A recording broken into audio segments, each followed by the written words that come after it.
At 17 years of age, the biggest thing at this point is really prevention, and also to do more of a medical approach versus a surgical approach to restore any thinning or lost hair. I could tell from your question that this is really having an impact on your life, and the good thing is that there's help along the way, but I think the first thing to do is to get hooked up with a hair restoration physician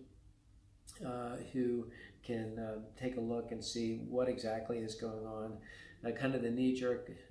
response may be, well, it's genetic or related to male pattern hair loss, but there are a whole host of alopecias that need to be ruled out before just saying that it's pattern hair loss. So with the different types of alopecia and then pattern hair loss, there are medical treatments and something that a qualified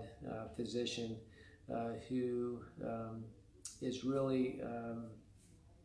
focused on hair restoration, that qualified physician can